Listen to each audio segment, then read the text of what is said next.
Good morning, everyone, or good afternoon, depending on where you are. Welcome to the Blue Card webinar on the practical application of NFPA 1700 standard for incident commanders. John Vance here as your facilitator today. We also have Chris Stewart with us. Chris really manages all the curriculum for Blue Card and did this presentation very well at our conference, and we thought we'd roll that out for everyone who wasn't able to make it. Even if you did make it there, you'll probably pick up some new things today. And then also on the line with us today is Josh Bloom, our program director for Blue Card.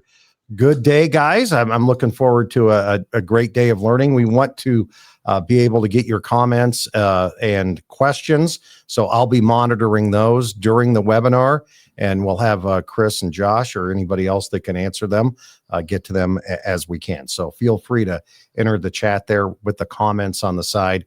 As a reminder, everyone who is on the webinar will get this sent to them as a video at the conclusion of today's webinar. So you'll get this in your inbox so you can share it with others or play it back at your leisure if you do have to get up and leave for any reason today. Before we start off, we just do have a couple of announcements for Blue Card. Remember, the B-Shifter Buck Slip came out today. In there's going to be some explanation of some of their procedural things. Also, we were very excited that the after action review will now be available to non-instructors. So if you have people within your organization that want access to that after action review program, you can get that through us. The B-Shifter Buck Slip or bshifter.com explains all of that and on how that exactly works. So you can look that up on bshifter.com today as well. Also, we announced a few weeks back all of our 2026 classes that are not only going to be in Phoenix at the Alan V. Brunacini Command Training Center. Almost every month we've got something going on in Phoenix. We're also out on the road. So if you're looking to train new instructors, if you're looking for a big box workshop, if you're looking for other training, please go to bshifter.com, click over onto Blue Card, look at our events page, and there you can get brought up to speed on the calendar and all of the classes that we have going on, not only in Phoenix, but throughout the United States. We want to encourage you to sign up because some classes we get over full on, and we do have a cap. So we want you to get signed up for the classes that you need. So please go to B-Shifter, click on Blue Card and Events, and find the classes that you need for your organization. Josh, did you have anything else to add to that before we dip into today's presentation? Just on the after action, so you can find all that information in the Buck Slip, as John said, and it's actually we're going to flip that switch in January, so that's when it'll actually be available. But if you had questions about it between now and then, reach out. But it'll be available as subscription starting in January. And then as far as the other classes, yeah, we got January through June. Most of those classes posted, and some in the fourth quarter too, where people have already scheduled workshops and some other classes. But we only do 5 or 6 of those big box workshops, and they fill up very quickly. So we've assigned 4 of them so far, and we're probably going to do the other 2 later in the year in the fall at 2 other fire departments. But we're trying to do them regionally so people have an opportunity to get to those classes. And I know the Cincinnati class only has like 7 seats left in it now for the big box, and some of those trainers scheduled for the first quarter are filling up very quickly, with a couple of them I think maybe being full already. So if you were looking, like John said, if you were looking to get somebody into class that first half of the year anyway, get them signed up before the availability goes away. Nice.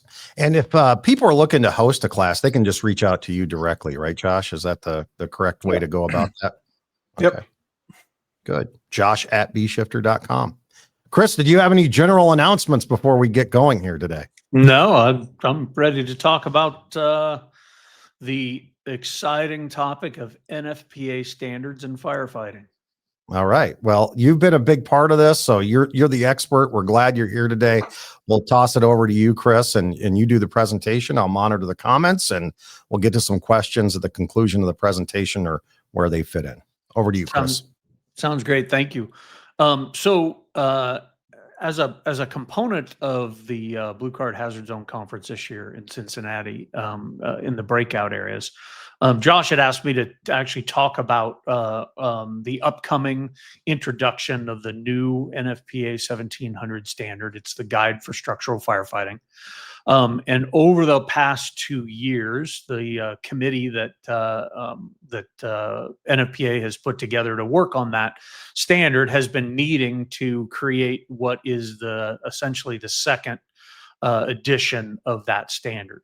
So the initial standard was created in the late 2000 teens, and was finally adopted in January of 2021.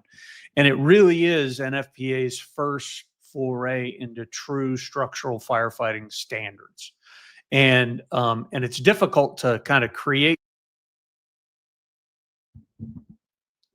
I had a microphone issue. It's difficult to create a standard for firefighting when there's so many variables and so many different occupancy types and building types and critical factors that are unique to so many incidents, right? So it was a pretty significant challenge to actually take that structural firefighting best practice, connect it to what research is being completed now through all the entities over the years, right now being the most UL, FSRI being the most prolific with that, but a lot of the foundation started with NIST, some of it in the ATF, some of it with NFPA, and all coming together to say, okay, we have all this information. Let's start to build and document a best practice guide or manual for the American Fire Service and under the umbrella of the NFPA. So this committee is put together of what I would say is a wide spectrum of folks in the fire service, both from the research side as well as the fire service, the application side, I guess, if you will. And then folks who actually do a pretty good job at crossing that line between those two, the research and the actual application of this, to develop a standard that really is starting to provide some pretty nice guidance with regards to best practice for us. And so the approach with the update for this, which will be released in or anticipated released in January of 2026, is taking what was created by the first group, the initial group in the 2021 standard, and then starting to take all the new research, everything that we've developed, what we learned from building and putting together the 2021 standard to create this new 2026 standard. So it was a 2-year long, or it is really, because we're kind of in it until it actually shows up in front of us. A 2-year process of this organization meeting, getting together, and creating and building the standard. And there's a lot of work went into this because there has been a lot of research development that has taken place since the 2021 standard. Some of it in regular structural firefighting, specifically search and rescue and life safety, and what we learned with the completion of FSRI's size up and search study, and then application, and that actually caused a brand new chapter to be introduced into this document for tactical considerations for search and rescue. So it's been an interesting development in this, and I'm really kind of proud of the group and what they did in putting this together to be able to help better explain what some of our better best practices actually should be, and with a wide variety of expertise being able to put that together. So I wanted to kind of introduce and talk to the fire service, really, and especially folks that are in the blue card world, right?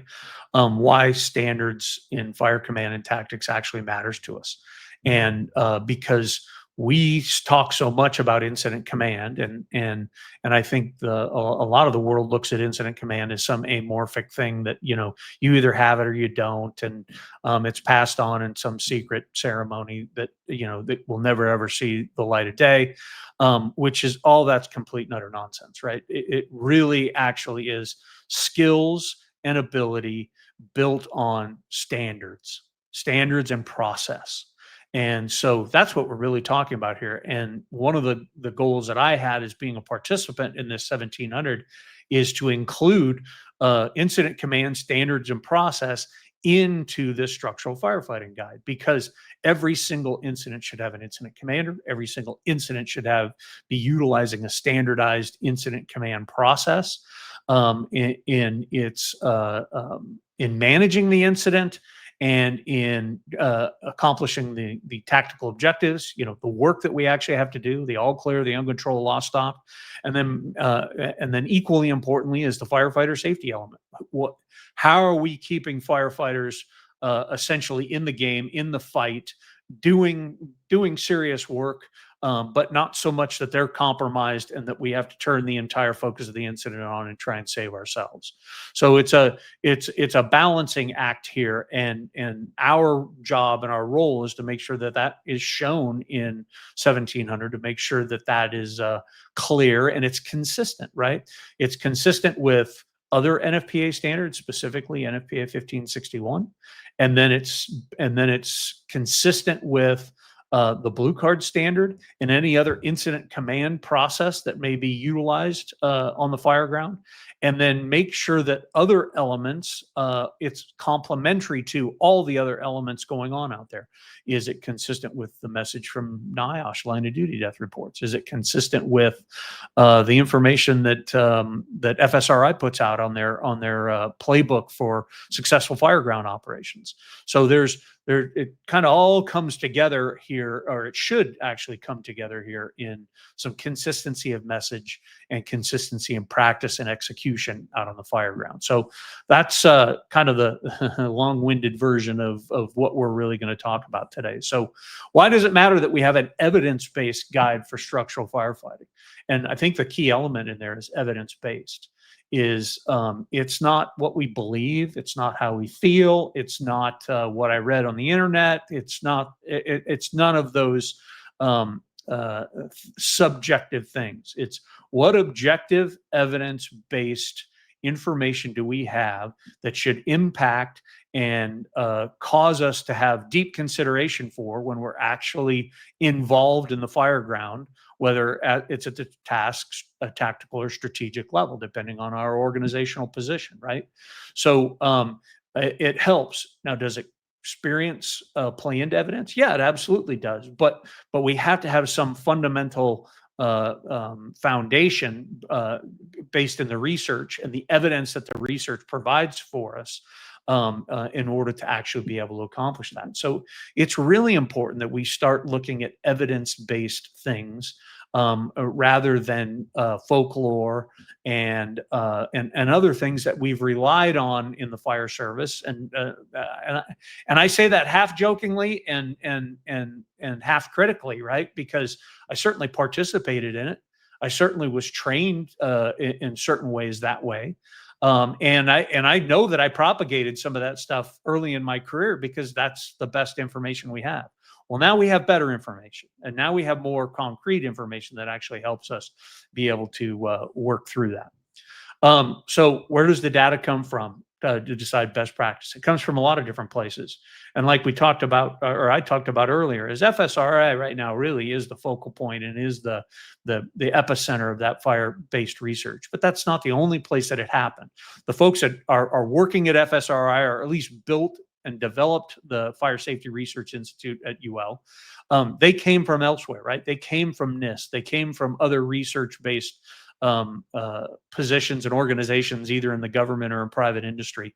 And we're doing a lot of that work prior to coming together at FSRI. So they're taking all that foundational information that NIST, NFPA, ATF, all these other folks have put together, and now they're building on that foundation in FSRI. So that's a lot of where that comes from. An important part of the the data development and the research is they have chosen to integrate the fire service into their research. So now when they have a specific research study that they're doing, they develop a technical panel that comes along with that. That technical panel is comprised of folks in the fire service of varying backgrounds, varying organizations that really try to match the demographic and the operational capacity of the American fire service, not just big cities or not just small rural volunteer organizations, trying to hit it all in between those two elements to be able to say, okay, these are the things we're worried about. These are the things that we need to know, and help us discern what best practice is for us, and us being wherever we're working in the American Fire Service, right? So that data comes from the researchers doing the work, but the fire service is influencing that research and influencing what is actually getting studied in order to better help the fire service, to better help the folks that are actually having to do the work. So what else decides best practice, right? We talked about experience. How does experience actually help us? What are we learning on the fire ground? What are we learning for the application of maybe the old way we used to do it? What are we learning from the application of the new way we're doing it? Are we finding what works, what doesn't work? Are we having those light bulb moments where I took something from what I read or what I was taught in this research-based best practices, and now actually being able to put it in play and seeing things happen in a different way that I'm used to, right? So that experience is important. Successful experience is very important. Negative experience is equally important, right? And whether it's poor application, poor understanding, or simply ignoring the research that we have and just continuing to do the things we're doing, as my old fire chief would say, doing the wrong thing harder. That becomes an important element to actually recognize and put into best practice. That's why the fire service participates in both the research and the building of standards like this one that we're talking about here today. Where do assumptions play in?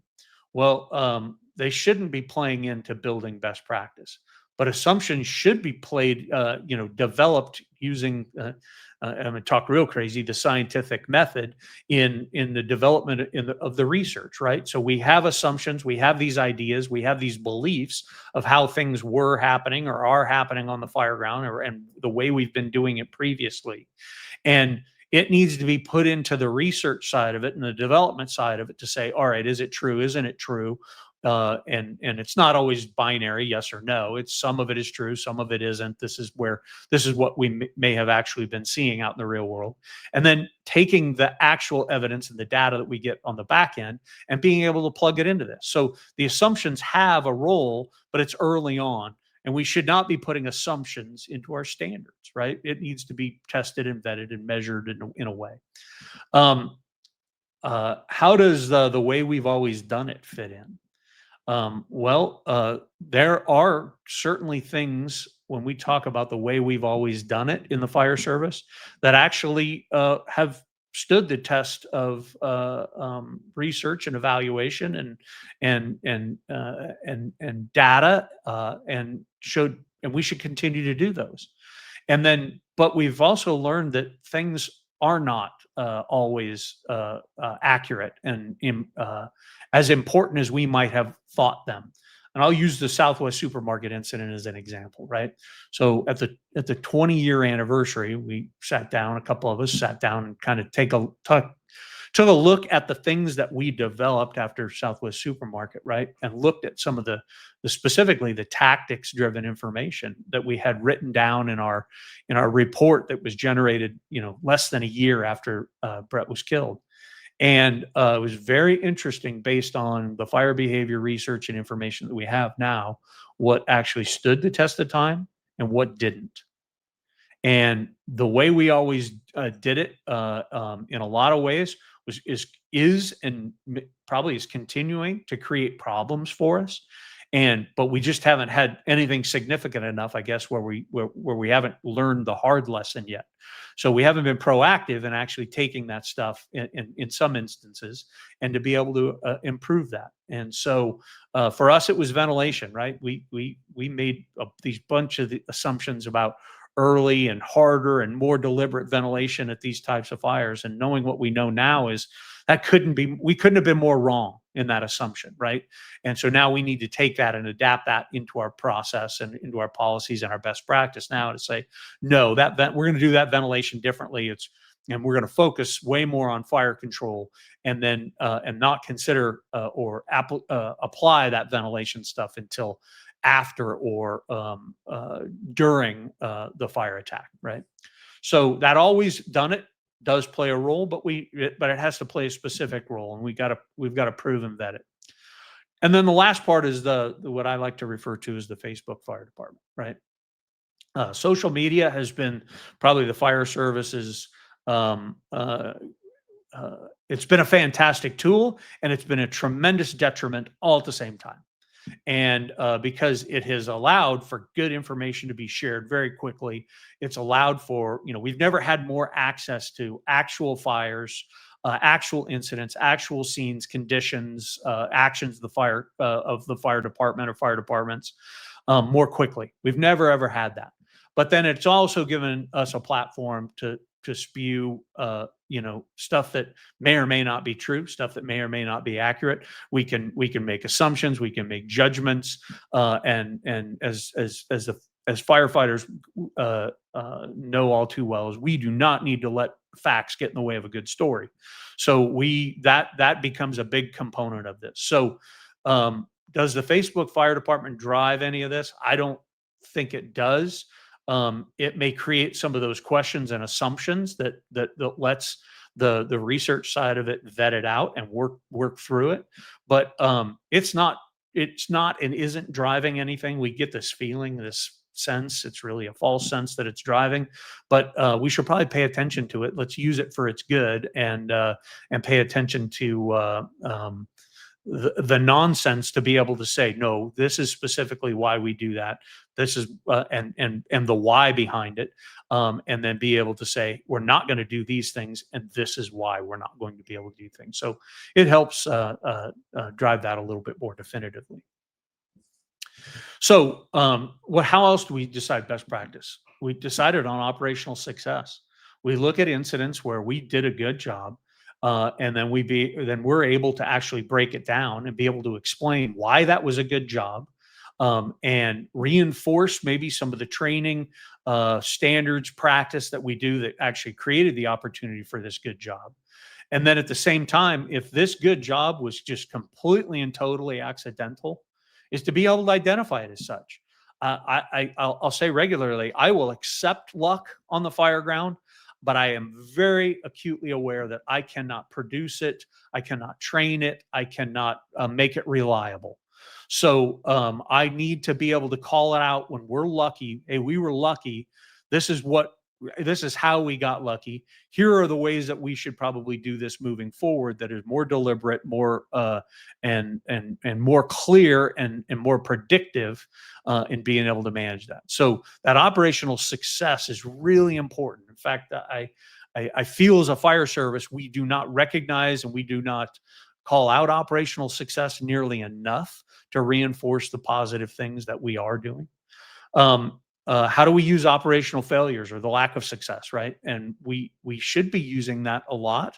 I would argue that the fire service is fairly resistive of that. I would argue that I feel like the fire service has, we have at times, we have very, very fragile egos. We have very fragile personalities that are directly connected to everybody thinking we're awesome. And when there's times when we're not. And it's not necessarily because we sucked or because when we showed up, we intended on doing a poor job. No, it's we didn't know something. We didn't recognize something. We didn't execute something effectively, or a combination of all those. So let's identify it, take some ownership of it, recognize what it is, and then move forward. We talk a lot about game tape, right? When we look at sports, especially now, even prior to high school, athletics, but definitely in high school, college, at the professional level, how important is game film? It's incredibly important. Like they're breaking everything down. So it's Tuesday morning. The Kansas City Chiefs dismantled Washington Commanders last night.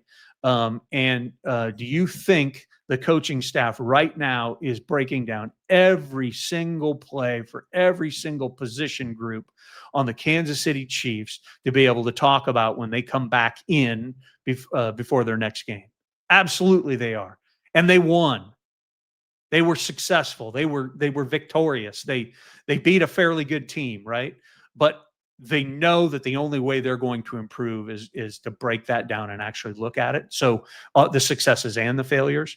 So I don't know that we need to be to the degree of professional athletics and have nothing but a whole film department for all of our fire grounds. But it wouldn't be a bad thing to trend that way. And it wouldn't be a bad thing to move that way. And it's more readily available than we've ever had, at least in my career, right?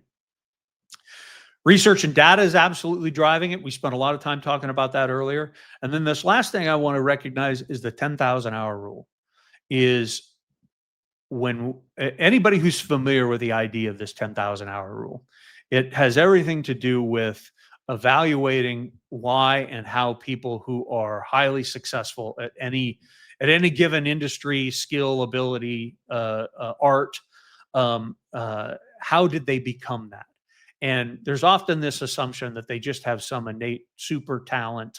They're incredibly brilliant, and they have the ability to actually just to see it differently than everybody else, and then just execute it.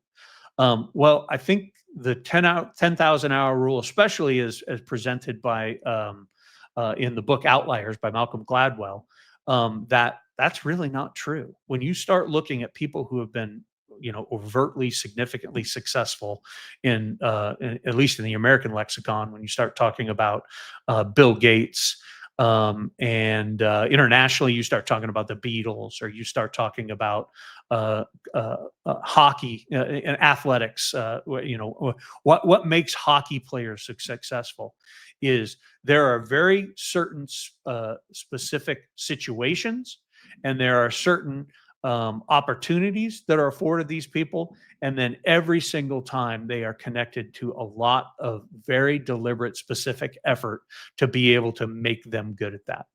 So how deliberate are we doing that in the fire service? How deliberately are we doing that as firefighters? I would argue that in the fire service, the closest we come to being successful at the 10,000 hour rule is at the task level, right?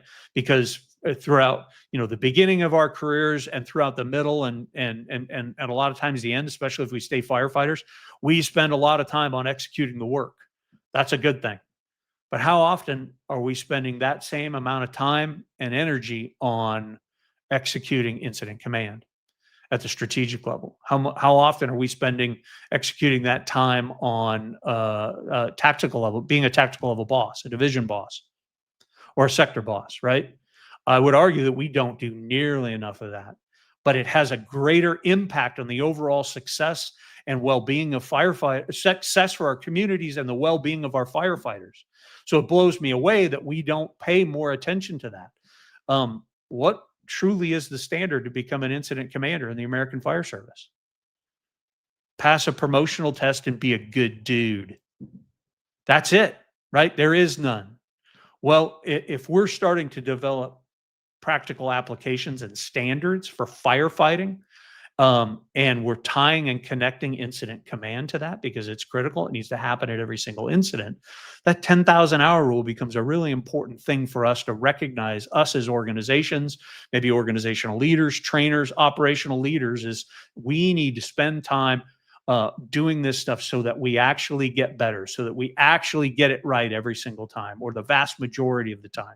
We're still going to make mistakes. There's still going to be some level of operational failure, but let's decrease the opportunity for that to happen. And that 10,000 hour rule is a big deal. I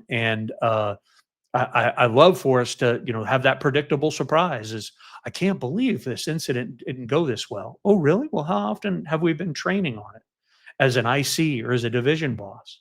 And oftentimes you can connect that training, that level of time spent on that, with the outcome and the performance and the consistency of that performance. So I think this is important when we start talking about best practice in this process.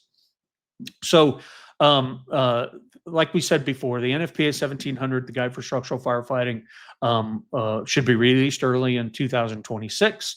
And based on the timeline and the dates and the system process that they have at the NFPA, and I think the fire service should be paying attention when it comes out. Are there earth-shattering things in here? No, I don't think there's anything earth-shattering in here. But I think there is great improvements on the things that were in the original version of this from 2021. And there's really important additions to this document that make it way more relevant today than it was in 2021. And two of those areas is, like I said, there's now a chapter 13 on search and rescue, and then the addition to the chapters with all the EV stuff, and taking literally up to the minute electric vehicle and battery energy systems, and trying to apply the most up-to-date information in there that we can. We know that the second this gets published, that there's going to be new information 10 minutes later, right? So we wanted to get as much in there as we possibly could for the moment right now. I will say the interesting part of that is we know the technology, some of the situations, and maybe some of the challenges are going to continue to evolve. But I really like the position that us and Blue Card and a lot of folks in the American Fire Service says our system and process for evaluating it and working at these incidents is going to remain the same. Strategic decision making will get us through the changes and challenges and the progress that we see in EV fires or any other changing environment that we have on the fireground. It has for the last 30 years, and I feel strongly that it will, moving forward. So when this comes out, there's going to be important information. I think there's going to be important impacts for all of us as fire departments, is taking this document and evaluating our standards, practice, policies, and guidelines, and saying, okay, where are we solid, and where do we need to make some changes and adjustments?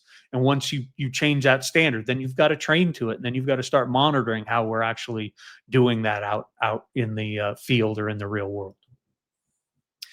So the greatest contributors, at least from my experience in seeing and participating in this, came from a multitude of areas and people that were willing to come together and put a bunch of work into making this happen. This is not just sitting around telling each other how awesome we are. This is actually sitting down, writing stuff, organizing, evaluating quickly, redoing things, and trying to make it fit, both from a technical committee perspective, and then getting it into the NFPA system and having their folks actually put it together and spit it out as a usable, legible, understandable document, which is not necessarily, I think, an easy thing to do. So the greatest contributors that I saw through our participation, definitely Dan and Keith from UL FSRI. They are the holders and the keepers, really, of the vast majority of the fire service research and the application of it. And again, through all that stuff we talked about earlier with using technical panels, it really lends itself to creating important tactical considerations. The IAFF's participation was important, right? I got to meet a guy that I had never worked with from the IAFF, who's now a member of this panel. To be able to start to put things together from the perspective of the safety and welfare of firefighters.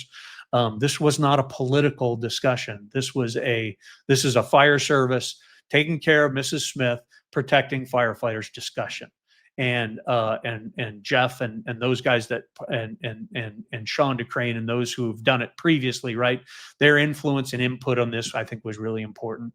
I think one of the other unsung heroes in this is the enforcing agencies and the folks that represent the enforcing agencies. And what NFPA identifies and means by that is folks who are actually take this information, implement it in a fire department, in an organization, and then actually have to kind of manage that standard, have to manage the accountability for the execution of this stuff. So you want people participating, the people that are going to have to say, no, this is the way we're going to do business in the room, helping it, because we can't build an unrealistic standard, right? That's not applicable, that isn't manageable, that isn't, you can't hold people accountable for. So that is an important role. I got selected to this committee as a member representing an enforcement agency in the fire department I worked at before I retired. And then it made my ability to move over and in this committee to represent Blue Card that much more, gave me more perspective, I guess, in participating in that. And then lastly, I think our participation in it is Terry Garrison and myself, taking significant interest in dealing with specifically Chapter 9, which is strategic decisions, right? The decisions that are made at the strategic level. That's the IC's job, making decisions about incident strategy and how we actually get there and what's the system and process is to making good decisions about fireground or hazard zone strategy. And that plays a big part into this standard. So that was really our focus and goal and participation in that. And it was a pretty cool process to be a part of. I'm happy to say that a lot of the language that Blue Card fire departments are going to see in this are going to be very familiar, right? Because it's a system and process. It's not the system and process because it says Blue Card on it. It's a system and process because it started with Fire Command. It went to NFPA 1561 and is the structural foundation of Blue Card, but it all connects. It's just not our wild ass idea that we came up with, after a late night of drinking and hallucinogenics. It's actual things that were built over time, really since 1978 when Bruno started really being in control of incident command here in the Phoenix Fire Department, and what he did with it in Phoenix with the NFPA and then through Fire Command. So which parts are specifics to incident commanders? There's quite a few, right? I would argue that all of it has some connection to being incident commanders, but when we're talking about Blue Card certified incident commanders, where are the areas that I think we really need to pay closest attention to? So I'll kind of break those down and we'll utilize those chapters as a part of this discussion, right? And the first one is Chapter 9, strategic considerations. So what is what decisions, what information, what process, what considerations and guidelines do we need to have and make effective decisions about incident strategy on the front end of these incidents and ongoing throughout these incidents, right? And that's where this chapter really is supposed to kind of come together and help us with that, right? And so it's important to actually define what incident strategy is, and because it's used so, I will say, universally, and I think it's used in it's confused for tactics. It's confused for a lot of other things. And when we don't thoroughly understand, the definition and the purpose of all these things, it creates confusion, right? So it's important to actually provide that definition.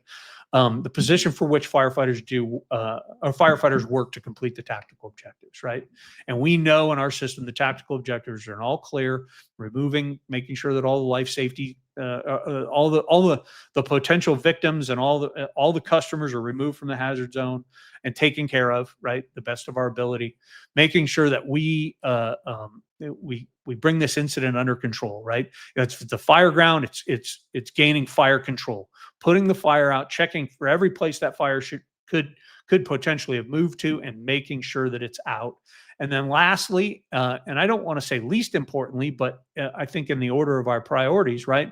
Loss control, or the saving of stuff, is kind of that last component. All right. We should be focused on saving things as well as people, right?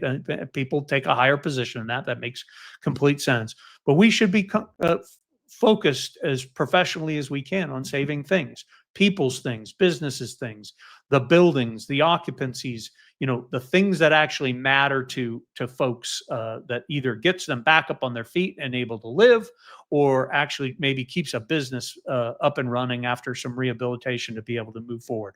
All of those are good things for society, and I think the incident command system is actually tied to public safety and restoring good order to our communities, right?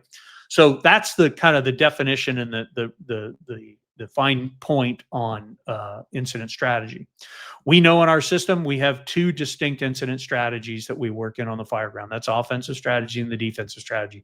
And we had to clearly define, what does an offensive strategy look like? What does a defensive strategy look like? If you've been in Blue Card for more than 5 minutes, you know that offensive incident strategy is working from inside the hazard zone based on our conditions and critical factors and our position in the risk management plan. And a defensive strategy is when those critical factors and our position in the risk management plan cannot support us working in the hazard zone, and we need to be working from outside of that hazard zone, right? So we need to clearly identify that, and I think we did a good job of that in this standard, kind of setting us up for success with all the other things that we need to actually look at and measure. Hey, Chris, just before we jump too far ahead, can you take a minute and talk about the inside the hazard zone and outside the hazard zone? Because we get tons of questions about that. Like, well, we weren't inside the building, we were outside the building, but these people, the porch fell on them, and we think we were in the correct strategy. And oh yeah, 100%. Yeah. So there is a clear delineation there for the hazard zone versus, oftentimes it's more simple for us as firefighters to say, we're in the building or we're out of the building, right? Well, is it possible to still be in the hazard zone standing on the outside of the building? Absolutely. What Josh just described is clearly we're still inside the hazard zone. And if we want to go to kind of the extreme to be able to paint the example, is do we have examples of firefighters being injured or killed from working outside of the building but inside the hazard zone? Yeah, absolutely we do. Like, more than we should probably be comfortable admitting in the fire service of the number of times we've had that happen. And so we've got to be very clear about that. And part of that evaluation and size up is determining the hazard zone. Where is my hazard zone? So if I'm willing to work inside of it based on my conditions, critical factors, and risk assessment, great. And this is what the hazard zone is. And then if I say, no, man, the critical factors and my position, the risk management plan is not supporting me working inside that hazard zone or working in the building or around the building, then I need to define it that, and I need to define my hazard zone, right? And so when we, in our system, we try to more clearly identify, and we use it more on defensive strategy than we do the offensive strategy. When we're in the defensive strategy and we're starting to talk about, all right, no, we clearly identify what strategy we should be in. Now we're building a plan. Well, the standard elements of that defensive incident action plan is identify what's lost, write it off, and protect exposures. Well, the critical component of those three things is identify the hazard zone. Where should we be working and where shouldn't we be working? And that helps us make way better decisions. So if we show up and we're on a warehouse fire, well involved, the incident commander identified it as in the defensive strategy from the very get-go. We have fire through the roof. We're in the process of, we're in the process of setting up aerial master streams. And we decide we're going to go up and we're going to cut the bars off windows and open up doors on the backside of the building. Are we working in the hazard zone? Yeah, we absolutely are. And we shouldn't be. We identified it as a defensive strategy. And we got examples of multiple examples of firefighters being hurt or killed in those situations, right? So I think that's kind of where that hazard zone discussion as compared to inside or outside the building really comes to play. That answer it good enough, Josh? Cool. Yeah, perfect. So when we talk about incident strategy, there's some fundamental goals here with it. And first and foremost, that's to prevent firefighters from working in offensive positions during defensive fire conditions, right? And working in the hazard zone when we've identified we should not be in the hazard zone. That's an important part, right? We know that directly is connected to poor outcomes with regards to firefighters getting hurt or killed, and less effective tactics, quite frankly. And then the other part of that is we know that a majority of the fireground line of duty deaths are occurring because units are operating in offensive positions during defensive fire conditions, right? So if we know that's an outcome, we really need to drive a goal to make better decisions so that isn't an issue for us, moving forward. And maybe it's not that way in the very beginning, and then things change. Maybe we're unable to get water on the fire. The fire's we can't find it. It's growing too big, and we need to make a change. The conditions are changing such that we should change strategies. Well, then we should evaluate it, recognize it for what it is, make a decisive call, move to the defensive strategy, and then make sure the rest of our plan lines up with that, so we don't get caught in offensive positions during defensive fire conditions. So that's a very, very important focus of this chapter, right? We talk about choosing the correct strategy is actually a skill. We've defined that. That's part of the reasoning, I guess, in what we put in this and what we reevaluated from the previous iterations.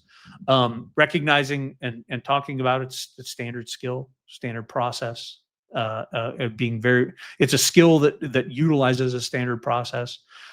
We also know that guessing is not a skill, and guessing is not trainable. It's kind of the same as the luck thing, right? I'll take a good guess, but I know I cannot rely on it, and I can't train somebody to actually do it. And that we know that incident strategy absolutely has to be connected to size up and risk management through a standard process, right? And so that's why we delineate that standard process in this chapter. And all the things we've been talking about in this are the critical elements of our strategic decision-making model, right? And this is our critical thinking, decision-making process, model, system that we use for making initial and ongoing decisions, assignments, and a plan based on this information. And what does it actually mean? And I chose this photo in the upper right hand corner for this, and in a few of the STM slides that we use, because there's a lot going on in that slide to help us identify how important strategy is, and then connecting the right plan to that the strategy. Because not only do we have a multi-unit residential, we've got a fire that's impacting the egress points for at least a dozen or more units of that multi-unit residential, and we actually have people that are stuck in those apartments, right? And they're not necessarily in imminent danger right this second, but they very well could be very, very quickly if we don't act and do all the right things. So in order to be able to make that decision, we got to have a system and process to be able to train to get us to the point to be able to make that. That's why it was important to us to connect that into this process, right? We also talk about initial strategy decisions is not just the chief's decision, right? When the first chief shows up. No, we clearly have delineated that in an effective incident command system, there has to be an IC from the very beginning, and that IC needs to actually be able to determine the strategy from the very get-go. They get the opportunity to reevaluate, make changes, do all those things, but we need an IC to show up. You need to have a strategy in order to have an effective plan, because when those two are not lining up, and when you've got an inappropriate strategy and a plan that doesn't match, then we're in trouble. If we're in the wrong strategy and we're applying a plan that matches the wrong strategy, we're in trouble. Right. So this is not a chief's decision. This is in your system. The first arriving officer who has a responsibility to be IC number one has to start to make this decision. Why does incident strategy matter? I would argue that victims' lives depend on it. I would argue that in order for us to come up with a good plan to be able to mitigate life safety problems that we have on the fire ground, and to mitigate the fire or the hazard, whatever issue is actually impacting those, I need to have a good system and process. And part of that is making a good decision about strategy, right? And being deliberate about it. And oftentimes when we're rescuing people, we're typically in the offensive strategy. not always, but most often we're in the offensive strategy. We can talk about removing victims from exposures in the defensive strategy if we need to, right? But most often it's in the offensive strategy. So when we're good at and decisive at making those decisions on the front end, we're probably pretty good at and decisive at making decisions about the actions that need to take place that's going to best impact those victims. Sometimes it's fire control. Sometimes it's initial fire control. Sometimes it's initially dealing with the victims. Sometimes it's when the resources available to me, it's doing both simultaneously. But I need to make a decision about that, and part of strategy is a part of that decision making. I would say that firefighters' lives depend on it for the things that we just talked about, is making good decisions about where we should be working. And incident strategy defines that for us. And oftentimes when we don't understand what's going on, conditions, critical factors, where we should be in the risk management plan, and even our strategy, if we don't understand the problem, it is a highly, highly likely that our solution is going to suck, or our plan is going to suck. So we need to kind of do all the things right so that we don't come up with a plan that sucks, right? To use technical terms. That those elements are in there, right? We identify what size up actually is. It's the assessment or scrutinizing a situation for critical information. Oftentimes you ask folks about what is size up, and you get a whole bunch of different answers, which is a little bit problematic. And then it's even more problematic when you say, okay, how do you do it? If we can't even define it consistently, then it's highly likely that how we actually execute size up is problematic for us. So it should be fundamental in some of the things that we do and talk about. And size up is directly connected to determining critical factors for us, and knowing what our broad 8 critical factors are, critical fireground factors are in our system, but how much detail and specifics each one of those can reveal for us or help us categorize becomes really important. Size up's got to start in a standard manner. It's got to be defined and consistent. It's got to be trained and exercised to be effective, and it's got to be evaluated in an after action, right? And so we tried to kind of define that in this, and that's in the strategic considerations part of that, knowing that that's a critical element to us. These are our critical factors. So those are the critical fireground factors are defined in chapter 9 for us. They're and they match what we've had previously in 1561 and other things. So now we're starting to see this information more consistent, which is a good thing. And then really identify how important critical factors are for us. They help us more simply define the critical elements at any given moment on the fire ground, and they really help us figure out what's not critical.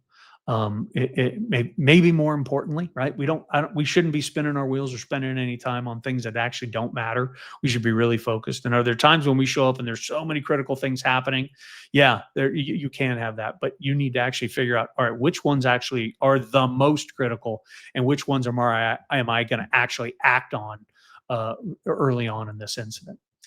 It also then looks at other things that go into strategy decisions, directly connected to size up. So how does fire smoke and or ventilation drive our strategy decisions, right? We need to know and understand some stuff about that. And there's some fundamental research and fire behavior data that helps us better understand that. You're going to see the term ventilation profile in there in size up and evaluation to determine strategy, because oftentimes we can put ourselves in offensive positions during defensive fire conditions if we don't understand the ventilation profile, or we're ineffective at measuring that ventilation profile. And so that's an important element in the consideration there, directly connected to fireground factors. And then we talk about the reevaluation. We've got this initial size up and this initial determination of incident strategy and a plan, and immediately reevaluating that, right? And we connect that to conducting a 360 and then communicating a follow-up report, right? And so this information becomes really important for us, and we wanted it, the use and the I'm going to call it a requirement. I don't think it's a recommendation. It should be a requirement that we conduct 360s and that we base our communication after that 360 on what we found to either validate our initial decisions or to adjust our initial decisions based on that information we found. Right. And we're looking at, we want to challenge or verify our A side or our alpha side size up. We're looking at things like basements and stories from the rear and fire conditions and ventilation profile, all of those things. We're going to use it to challenge or verify our initial strategy, and we're going to use it to challenge and verify our initial plan. One of the terms that I got from Bruno that has served me very well is when everything's critical, nothing's critical, right? And so when we start making chaotic decisions on the fire ground, it's oftentimes because we haven't been able to put a fine enough point on our size up and know exactly what really matters right now, the things that we really need to deal with. I've got people hanging out of windows. I've got fire blowing out of areas. And I have only so many companies to be able to do that. So I need to be able to make some decisive decisions about utilizing that information about what is the best thing I can do and maximize my capability and capacity on the front end of this, right? So size up is foundational to being actually good at that and being able to do that. And really, an IC at any given time should be able to identify the most critical fire ground factors impacting the incident. And at any given time, because that is what's driving our strategy and action decisions. Size up's got to be an ongoing. It's ongoing until we've achieved the tactical objectives. All clear, under control, law stopped. We don't stop and take a break in size up. The incident's not waiting for us. So our evaluation and reevaluation needs to be consistent, and we need to utilize the same system at actually being able to do that. And that's an important element of this. And then through size up and that ongoing size up, part of some of the things that we're looking at is how are the actions on the fire ground impacting the things that we care the most about. So if we say life safety is the most critical tactical priority for us on the fire ground, great, I can go with that. I support that. But what does the work look like in evaluating and measuring our ability to actually do something about that life safety? So do we have an effective fire attack in place? And we've got to know that an effective fire attack, it really is the only way to create or maintain searchable space. And I don't want to disregard isolation. We'll talk about that a little bit. But unless we're putting water on the fire, unless we're decreasing the smoke generation, decreasing the heat, decreasing the things that are actually killing people, we're not creating more searchable space. Now, we can say, well, we can create isolation. We can close a door. We can protect a space. I would agree with that. But I would say that is a very temporary condition. Because if we're not putting water on the fire, we're not controlling fire, and we're not decreasing the critical elements that are going to kill people, it's only going to last for so long. We either need to deal with the fire, or we need to be able to remove that victim, right? But it's a temporary situation, and it's a temporary environment that we're dealing with. Because if we don't deal with the fire, the fire can remove that isolation from that space, that victim, right? If we don't either deal with the fire or remove the victim, right? An effective fire attack and structural stability are the only ways we can remain in an offensive strategy, right? So we're trying to paint the picture of the conditions that we need to have and the reevaluation that we need to have in order to stay in the offensive strategy. What should we be looking for in that ongoing size up with regards to ventilation profile, and what areas do we need to improve that? So why doesn't IC, either a fast attacking mobile IC on the front end of an incident or a strategic stationary IC on the outside of the building in a vehicle, why do they need to know and understand ventilation profile?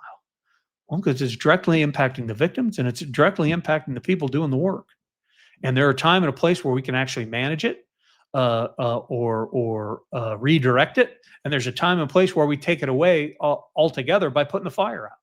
So the IC's got to know and understand that and be able to plug that in and be able to know when we're in the offensive strategy what those components and work should actually look like to actually help us be able to do that more effectively. So that was really, that's everything that we kind of drove and kind of helped identify in Chapter 9. Chapter 10, the tactical considerations for fire control and extinguishment. This is where a lot of the actual data and information is put most, I'd say, obviously, and be able to say, okay, based on the studies, these are the things that we need to know about exterior fire control, interior fire control, ventilation, and all those the work related elements that and our ability to manipulate and execute a lot of these things. And this is also a place where there was a little bit of a change in perspective and language, right? Gone are the more subjective terms like transitional attack and other language that we've used to describe some of these tactics. And now we're being very much more clear about exterior water application, interior water application, right? Being, just call it what it is. And regardless of how much, from what points, it doesn't matter. We're talking about exterior application and interior application. We connect, make sure that we connect that if you're flowing water into a building from an exterior position, whether you're going to be fixed at that position or maybe you're going to simultaneously put another line in the inside, or you're going to move that line from the outside to the inside, all of that is consistent with offensive tactics, right? And offensive working inside the hazard zone tactics, right? So it's just because you're putting water from the outside doesn't mean you're in the defensive strategy. So I think we did a good job of kind of delineating and clarifying what that actually is. So what are some of the elements that we put in here? For us specifically in our world, right? What does an IC need to understand about fire control and extinguishment? Well, in order to put together a pretty good plan, you got to have a clue about how we are best going to do these things and how we can put fire companies in positions to best execute these. And then that application for us is having an incident action plan and then deploying companies to the right place to do the right thing at the right time to support one another, to especially to gain that that fire control tactical benchmark and that all clear tactical benchmark. Right. And doing the work in the right order, in the right way to actually be able to execute those. What specifically do we need to understand when we're executing and putting together a plan and to be able to deal with a fire? We really need to know something about that fire. And that plan has to involve getting water on the fire. That's the way it gets better. If we increase ventilation, it makes the fire worse. If we ignore it, it likely makes the fire worse, right? So our plan has to be around getting water on the fire for the most advantageous position. That was an important language addition here. The most advantageous position. Internal, interior, exterior, whatever it means. The best place to get water on this fire, to do the in the right manner, to get the fastest, most abrupt condition change should be the way we're considering things. And that should be built into part of the plan, right? So we need to think about size and location of the fire. We need to think about ventilation profile and how is the wind impacting it, because wind impacts fires way more than we've ever given credit for, right? And then what are the access points into the building? The access points for water, the access points for firefighters, right? Maybe they're both the same. Maybe they're not. Maybe I'm using a window and I'm using doors to window for extinguishment, and I'm using doors to make our way inside. Just the way it happens oftentimes, right? But I need to know and understand that in order for me to develop and execute and spit out an effective plan. How do we determine the best position to begin an effective fire attack? That's where this term most advantageous position is, knowing when and where is the best place I can get water on the fire. If I've got fire showing from the outside, I need to strongly consider what can I do to actually deal with this in the fastest possible way before I move to the inside. right? Or if the conditions will allow me to move to the inside. If that's my intent, can I deal with it on the outside and deal with it on the inside? Or can't I? And if I can't, I can't. Then I need to figure out, all right, what's the best position from the interior to actually be able to deal with that, right? But we have to make decisions. It can't be the fireground making the decisions for us and the incident making the decisions for us. We've got to be very deliberate about that and know when I see fire, these are the things I need to consider. And maybe when I don't see fire, I know I have a fire, maybe I've got vent limited conditions, I don't know the exact location, then I need to build my plan around finding that fire in the most expeditious way to be able to get water onto it and control it in the best manner I can. And then minimize a lot of other things like ventilation that go along with that, right?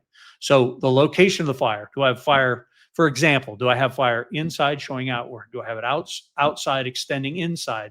Or don't I know where that fire is? I need to think about those because there's different tactics connected to all of those. So through my size up, I need to know and understand that a little better. What level is the fire located? Above grade, below grade, on grade, all of that. Where is that? Because that's going to help me define a lot of the tactics that I need to employ and potentially strategy I need to employ to make and to ensure that it's actually possible, right? And then how does ventilation and wind actually impact all of that? Do we have the right resources in the right positions? Hell, do I even have the right resources at the incident right now? Do I have enough of them? Do I, and if I don't, if I'm waiting for more or I need more, what are the most effective things that I can do right now to make this incident better? And sometimes that's going to be dealing with the fire. Sometimes that's going to be dealing with the victims.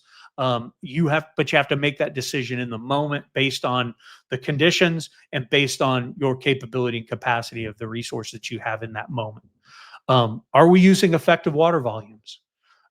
It's funny the roller coaster ride we see with fire attack and what we call water mapping now and line choice and nozzle choice and all these other things. And for a while there we were ramping up more water, and then recently there was an article about I think we can get away with 100 120 130 gallons a minute at most fires. So we're kind of taking ourselves in circles a little bit. But we need to, as ICs, need to know and understand the fire, our capability and capacity, and applying the right tool at the right time. And that's what this chapter really helps us to be able to do.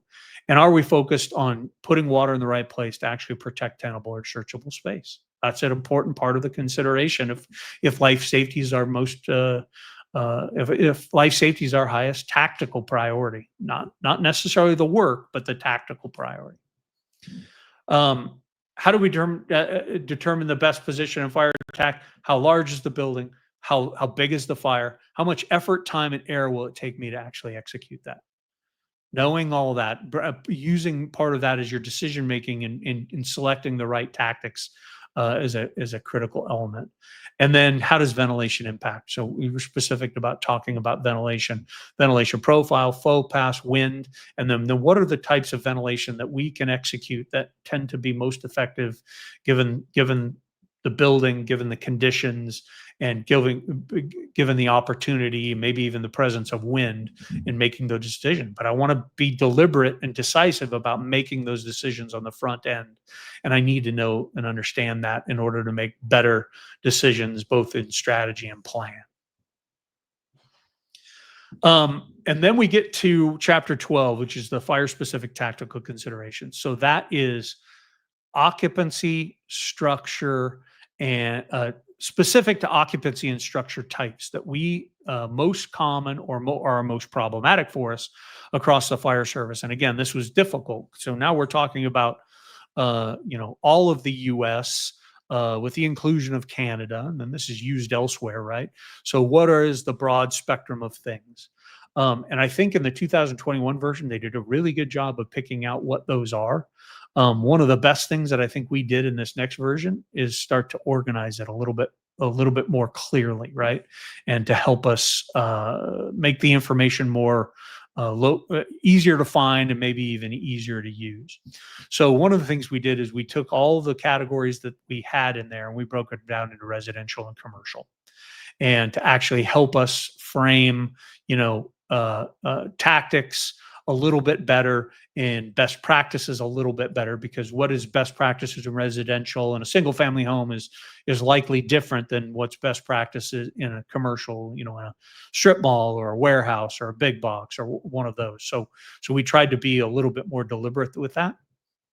And the way we broke it out is all of the areas that are listed under residential, there's single family, multifamily, large estate dwellings, large multi-story dwellings, modular mobile homes, abandoned vacant, and then commercial converted to residential. I know in a lot of the metro areas, we're starting to see old commercial buildings converted to residential, and sometimes they pose unique problems because that isn't what the way they were initially laid out. So what we may assume is present in a residential structure likely isn't, because of the way it was put together originally, and we may have to do things differently because of that. For commercial, it's broken down into strip malls, large space buildings, big box, right? Warehouses, hospitals or institutions, variable grade hillside buildings. That one came after specific fires from across the country.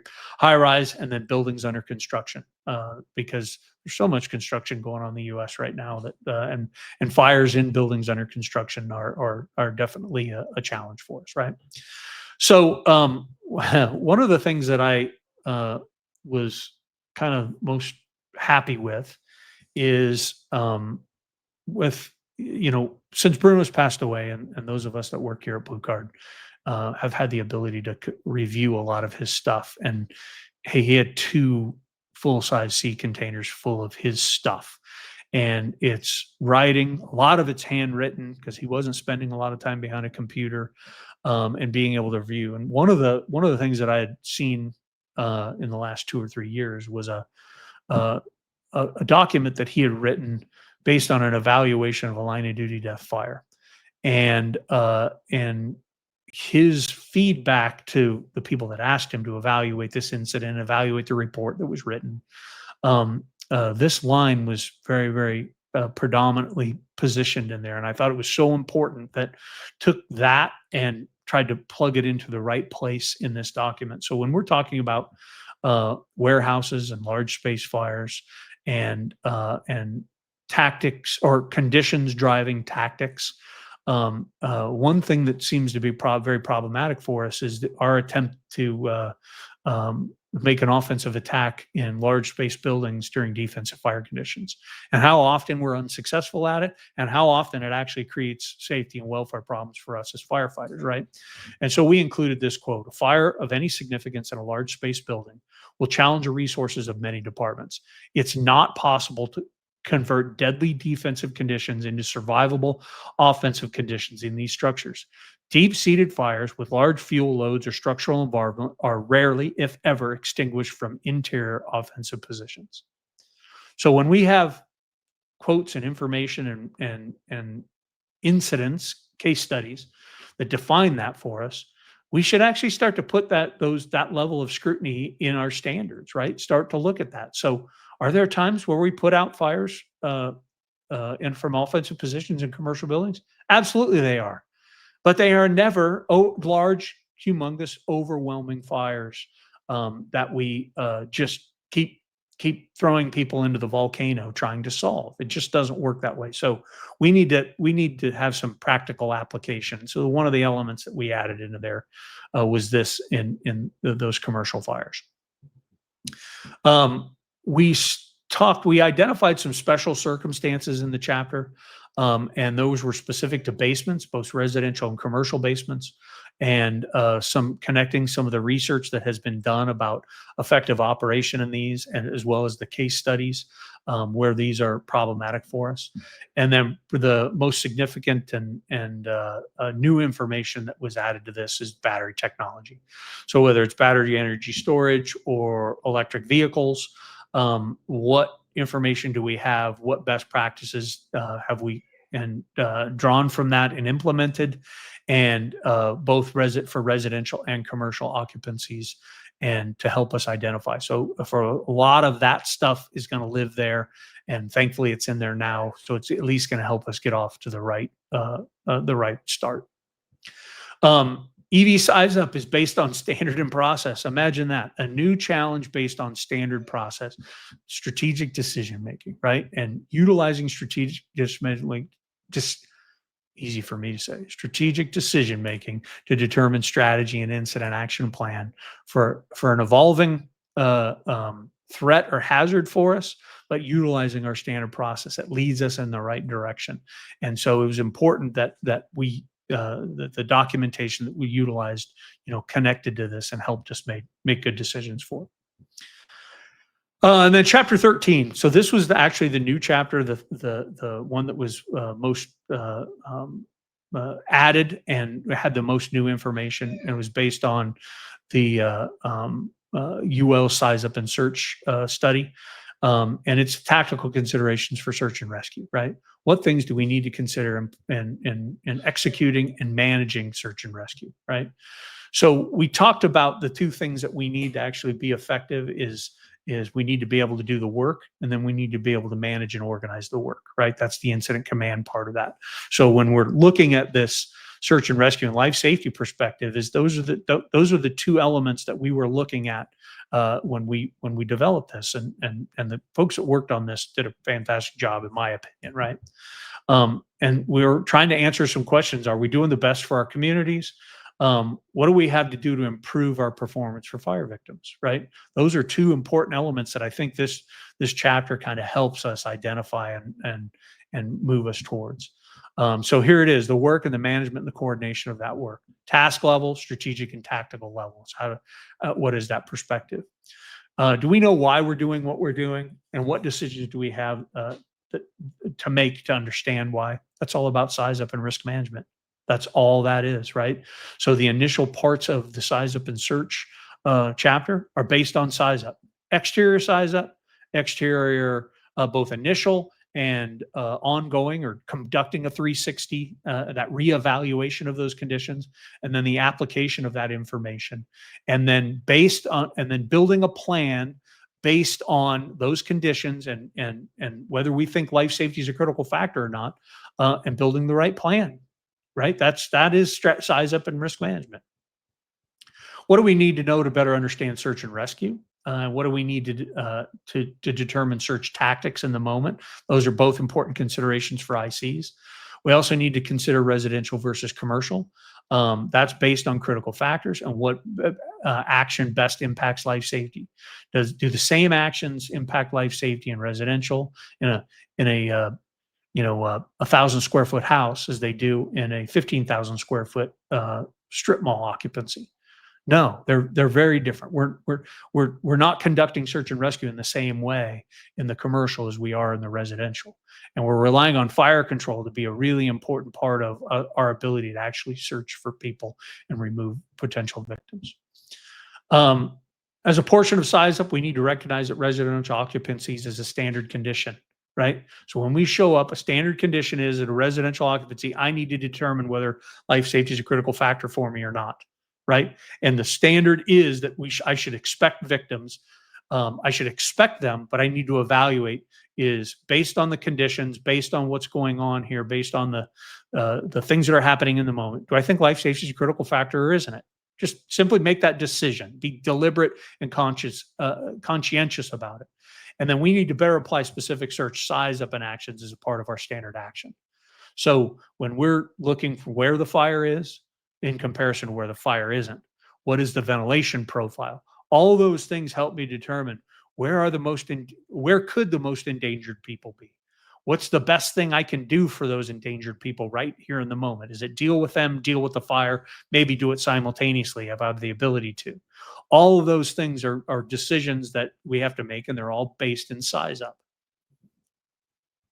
We need to know what kills victims, right? We know that it's toxic exposure and thermal exposure. Those are the two critical elements based in it. What do they look like? What do they sound like? We know that in toxic exposure, the height and the size of the room or space can excuse me, the height in the room can increase the exposure. And that can even be very remote from the fire. We know that floors above, people have died from the exposure from smoke.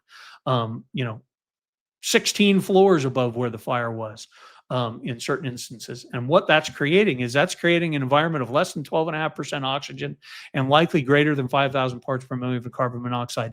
Neither one of those is survivable for a human. And we're trying to decrease or eliminate the opportunity for that environment to actually spread in the building. Thermal exposure, it absolutely is impacted by height in the room.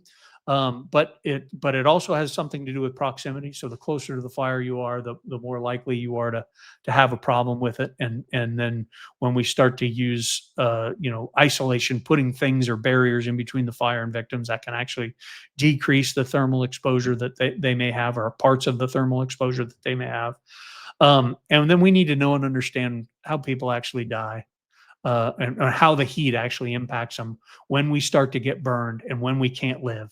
So when we go through from 110 to 140, first degree burns to death, skin temp, the 140 degree skin temperature is not compatible with life, right? For an a determined period of time. Hell, my car is way over 150 when I park in the parking lot in Phoenix, Arizona, right?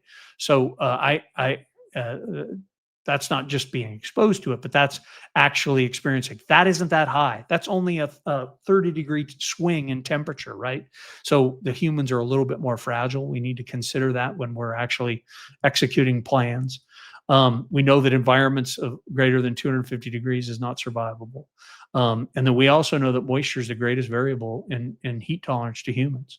So for firefighters working in turnouts, that sweat conducts heat better than being dry underneath our turnouts. So that's a problem for us. And then if victims are wet, that increases it for them as well. The difference between tenability and survivability. Tenability is the ability to maintain or defend against attack. Survivability, the ability to survive and not fatal, right? We're way better at dealing with tenability than we're dealing or predicting survivability. So knowing and understanding what those things are, right?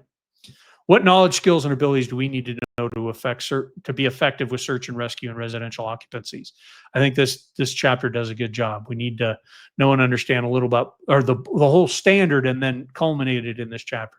Know and understand fire behavior and ventilation profiles, a little bit about building construction and their particular elements, occupancy information, capability, capacity of fire companies, and then risk management. Why are we doing what we're doing on the fire ground? I put this in here because I found it quite interesting, because I think it plays directly into this chapter. One of the very last shifts I worked before I retired, at about 4:20, a little after 4 o'clock in the afternoon, we get dispatched to a fire in this assisted living facility that's burned into the memory of any long-term members of the Phoenix Fire Department over on 19th Avenue, right? And this was the PTI, or the information that showed up on my computer en route, right? Caller says that alarms are going off, smoke is filling the hallways. There are at least 90 residents here, all of which that are 90 to 100 years old, and the caller is trying to evacuate them. I thought this was such an absurd and profound piece of information as I was responding, but these are the things that we're actually presented with. And so thankfully, there wasn't even a whiff of smoke in this building when we arrived, but I had to start building a plan off of this. And when I arrived, I had to look at the conditions. I had to make sure that I had the right tools and the ability and capacity, the right strategy to do something. So while this might be an absurd example, this is the information. This is the stuff that the American Fire Service is actually going on, and we need to have a system and process to deal with this. Were we going to deal with this successfully and get everybody out safely if it was a real fire? I don't think it's highly likely. But I was going to do everything we could to actually do it to the best of our ability. And I need to have a system and process and know and understand some things in order to be able to do it effectively.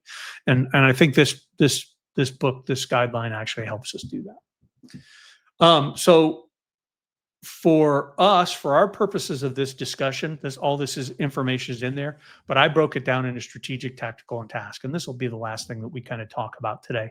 So when we talk about the elements that are in this standard, right, from the strategic level, it's that initial size up, risk management, and strategy choices, and then building a plan that best impacts savable lives, right? That includes water on the fire and firefighters searching for and removing victims.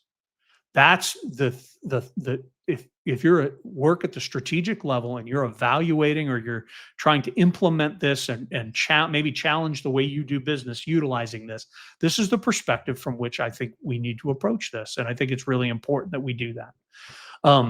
How many and what types of companies do you need to execute whatever plan it is that you have to come up with? That plan has to be built around managing victims, and that plan actually has to be built around managing a mayday. And God forbid you got to do both simultaneously.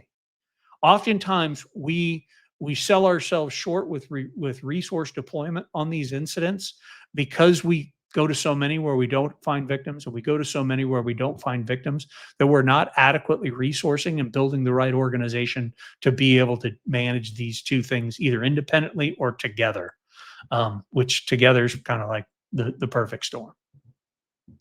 Building the best plan that impacts savable lives, that includes water on the fire and firefighters searching for victims. Those are the two best things that we can do when the conditions will allow us. At the tactical level, right? The tactical level boss has to be looking at search and rescue is through the lens of size up. Based on my tactical position and things I'm responsible for, what areas are the most dangerous to victims? Do I have companies in them? Am I protecting them? Am I able to gain all clears? And what am I able to do with that most effectively?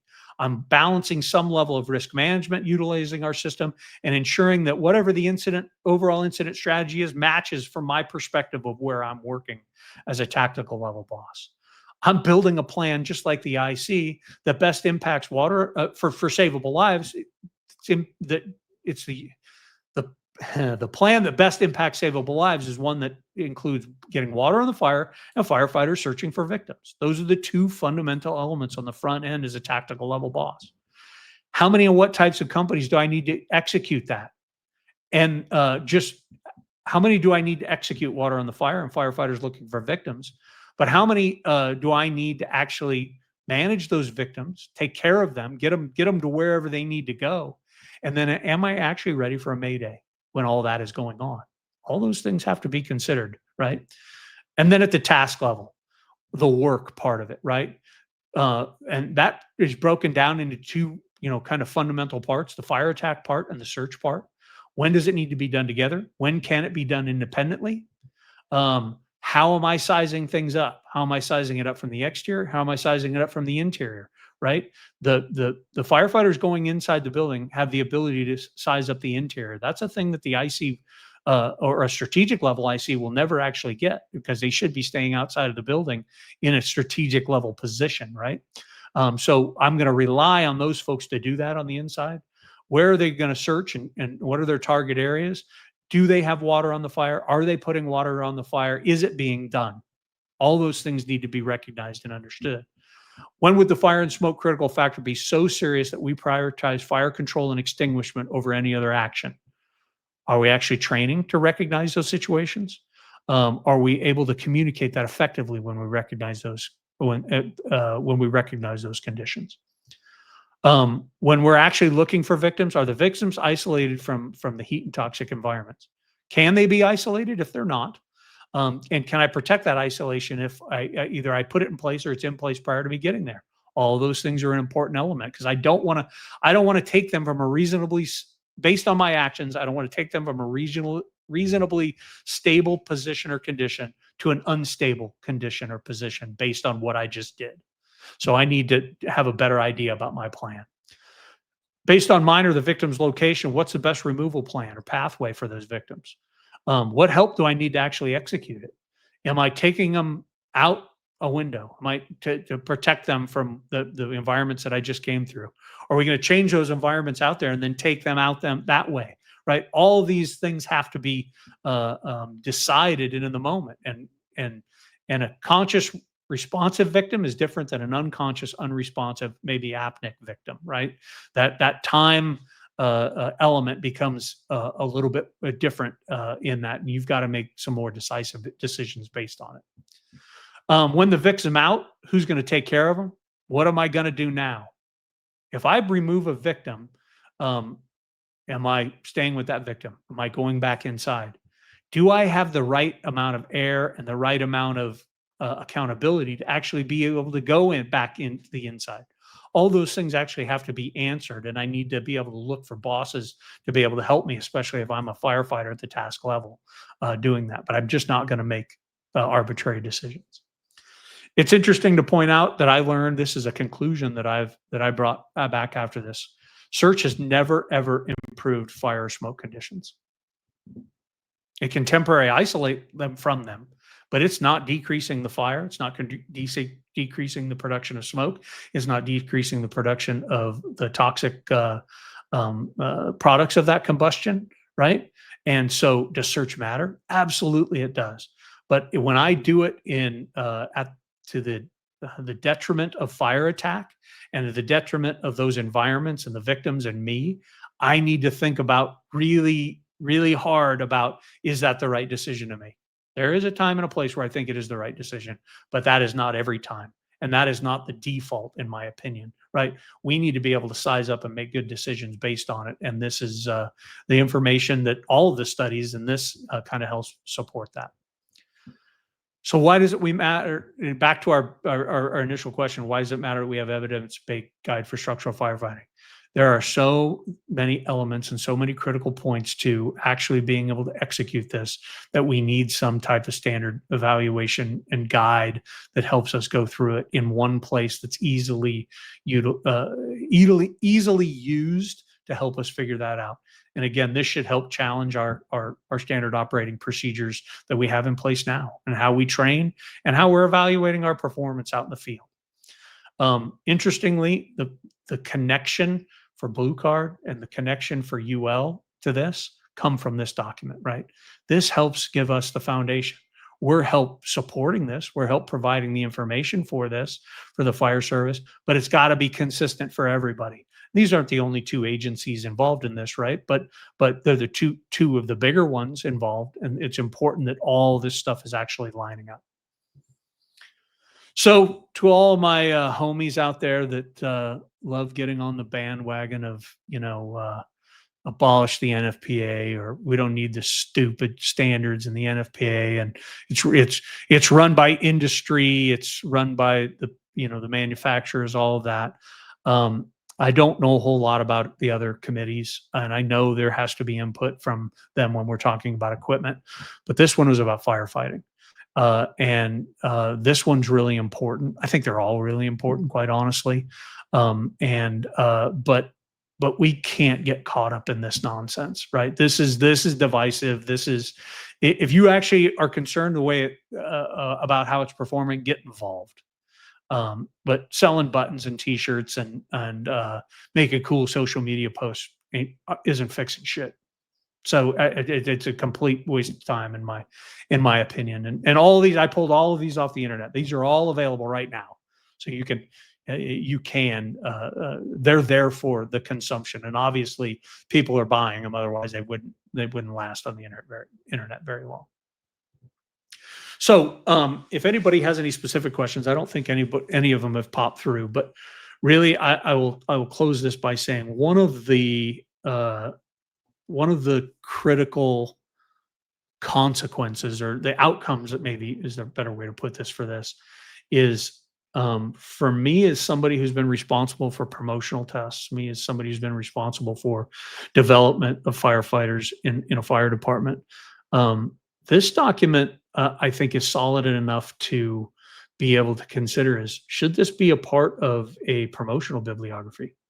Should this be part of referenced when looking at standards and policy development and procedure and guideline development? Absolutely. I do feel very, very strongly about that. And so, yeah, if I was ever involved in a promotional process again, this would absolutely be a part of that, with a lot of other things. It's not, it certainly isn't the only thing, but it would be a nice added element. Oh, okay. We got a question here. So I've got two questions. Does this replace NFPA 1561? No, I'll elaborate on that. Will this updated standard have a checklist for ICs that can be used during an incident? No, because it specifically wasn't an incident command. So let me answer that second part first. So it doesn't specifically have one in there. But what I would say is that our tactical worksheet, everything that we may use as either a tool or an aid in training, or a tool and aid in incident response, us actually being an IC, is all consistent with this information. And the foundation of all of it is the foundation for those tools and resources. So no, it does not have one. I do think that, well, I know ours are consistent with all of it, right? It's not, there is no divergence, or there is no separation in that. And so I think you'd be highly successful using, the tools that we have available to us now in our system to be able to actually help an IC actively manage the incident. And then does it replace 1561? No. So 1561 is part of 1550, which is the health and safety standard. And that's where the incident command portion of it, they decided years ago, I think likely because Bruno was involved, that's where the incident command part was going to reside. So I think 1561 is going to stay there, and what's going to be described in that, and that's getting ready to go through its evaluation and review and revision process. But it was important for us to make sure that we didn't put anything in there that was inconsistent or contradictory to 1561 in 1700. So now, since they're on differing review cycles, one may be more current than the other at any given time, right? But the goal is to keep updating the other one based on the update 1561 based on what's in 1700, and then update 1700 based on what becomes in the new 1561, right? And so we're going to kind of keep that cycle going. And because that's the critical element. The other part of it is getting involved in NFPA 1400, which is the training standard. And the one that's critical there is the Mayday response and the Mayday training, right? And that's from a blue card perspective is our goal to actually take the research, take everything that we know that supports best practice and make sure that it's reflective in that Mayday response. So that's really the three big standards that I think Blue Card has a keen view of. Chris, I had a direct message from Carl in Michigan, and he wonders if risk management is defined in 1700. Do they use the risk management plan that we're familiar with, or is it defined at all in 1700? It is defined, I'm going to say loosely, using our language, or the language that we're familiar with, right?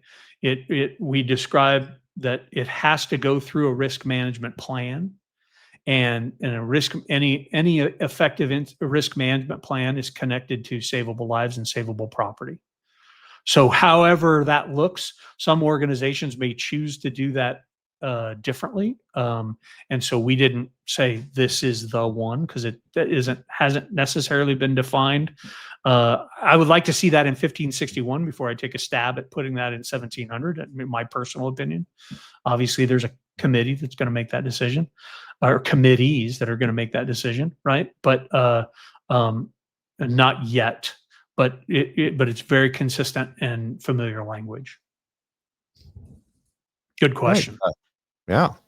Well, we appreciate everyone hanging out and being here with us today. Josh, did you have any other final thoughts or questions for Chris before we wrap it up? Nope. Good. Yeah, it was excellent. All right. Chris, thank you. Your wealth of knowledge on this and your participation in the committee process, which being able to witness it on my end and realizing how thoughtful the committee was, looking for input, looking for that public comment like they do with every NFPA process like this. I know you did your due diligence on this. When can we expect the full document to be out again? We anticipated the first quarter of 2026. Okay. So, Very good. 45 days away, something like that. All right. And any closing thoughts from you, Chris?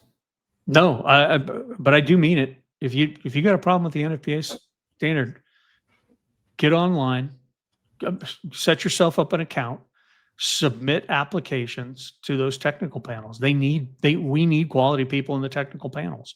Now, you don't just get in just because you're a good dude.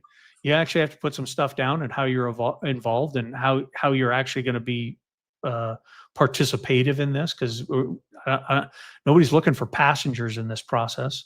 And but we also don't want people that are going to be disruptive, right? And so who's interested in collaborating and participating in this is a really